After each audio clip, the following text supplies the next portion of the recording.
Hello everybody, John here, and today we're doing secrets of the XK8. From the beginning of 2020, most of you who are regulars will know that the main To The Garage program has taken a long form and includes all sorts of stuff and loads of detailed things on maintenance, mod, maintain, and some of the secrets of the XK8. But we're going to carry on with the short form for Secrets of the XK8 as a little standalone edition for when you've not got a lot of time. So I've got my big torch. Let's go underneath the front here to look at a quick secret of the XK8. Have you got water dripping from underneath your car? Here we have a little puddle all around the front, and there is another couple of puddles which I'm not sure are going to show up on camera back there.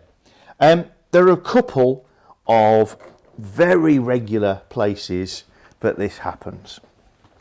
One is, I'm just turning the camera towards the back of the car.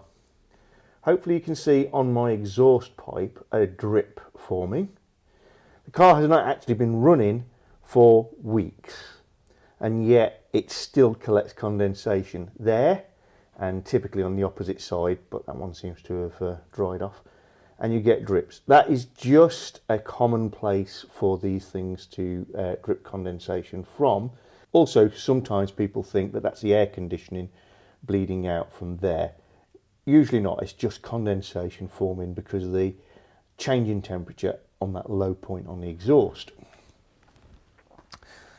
The other two give people a lot of reason for concern. Near the front, if you've got the inner wheel arch liner off, we've got this area with the winglet, as it's called. Just behind that, you see there is literally a bath, and water that's collected from just running the car in bad weather, anything like that, washing it down sometimes, collects in this tray, and then at the most inopportune and unexplainable moments this will be disturbed because the car gets moved and braked or accelerated a little bit, or you jack it up, or it's just parked on a different slope. This will empty itself and freak you out. But generally you can tell things are water because you touch it. There's no lubricative quality to it. It has no smell, so you know that's water. One of the reasons that this fills up, and one I'm sharing with you now is a little bit of a secret, is your washer bottle. The washer bottle can have one or two motors. Mine only has one motor, there it is. And the pipes that go onto it are not the best of quality, it has to be said. And at the bottom here, whoops, it's just pushed on, and there should be a crimp on clip there, but it is literally corroded away. The top hose is very soft and is only secured by cable ties.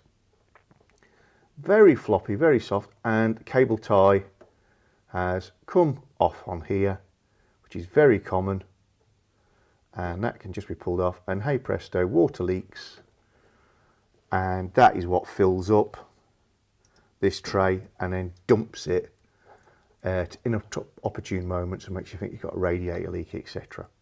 So remember to look here for your water leaks. Because I've been playing with the motor, the pipe's been disturbed and it's dripping even more. That's quite good. Part of the reason for this issue, when you take the pipe off, you'll find that this union is 11 mil and this one is 7. So Jaguar, in their wisdom, have left two different union sizes, and the pipe that goes on it isn't formed, it's just really baggy, and you can see it's crimped up, hence it being wired on in the first place. Best solution seems to be get a bit of quarter pipe or 6 mil pipe, and push that onto the top, which can be rotated. Cut a length that's going to fit nicely between the two.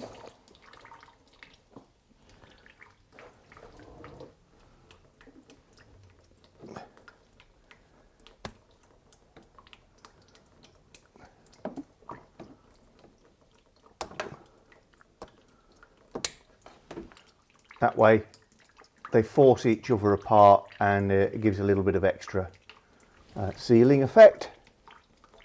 Pop him back off, tidy the end up.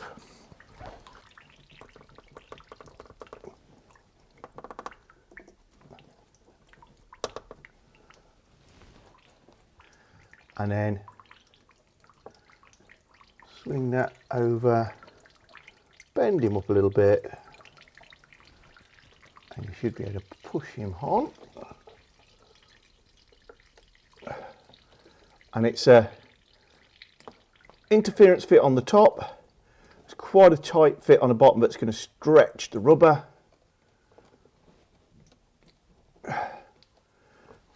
Rotate this back down to downhill, and there we are. Nice, snug fit. Shouldn't need the cable ties because of the much more substantial nature of the rubber, but just so it looks standard.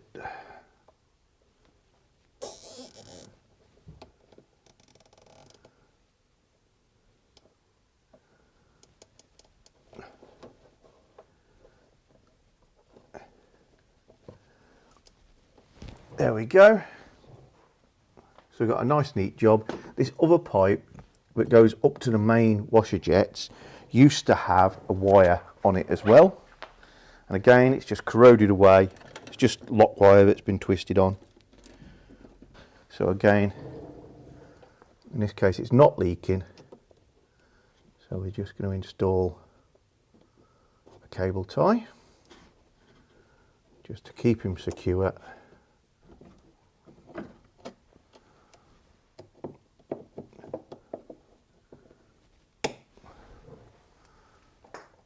There we go. And the final bit this fixes, this tray that is gathering the water. It does have a hole at the front where the towing eye comes through, but it tilts down and back, so the water collects back here. And my final recommendation is put a small hole, about 5mm or 1/8 of an inch, in the back corner here. Just means that if this starts to leak again, you will know about it because of consistent drip, and any water that does collect in here drains away very quickly. So if you get a little puddle, you'll know it's this washer bottle. So there's no negatives to it.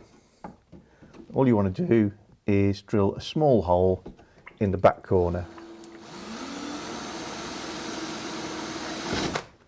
Done. And look, immediately all that draining away. Get the swarf out of the way. You can see it holds quite a lot of water.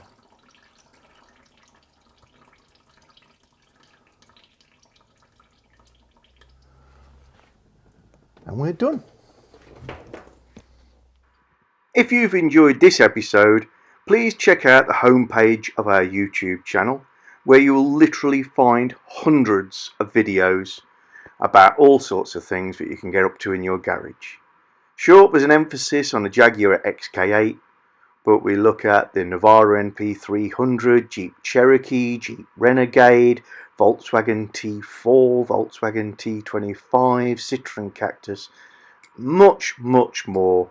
How to cast, how to do powder coating, how to grip blast, all from the comfort of your own garage. Subscribe and enjoy. See you soon.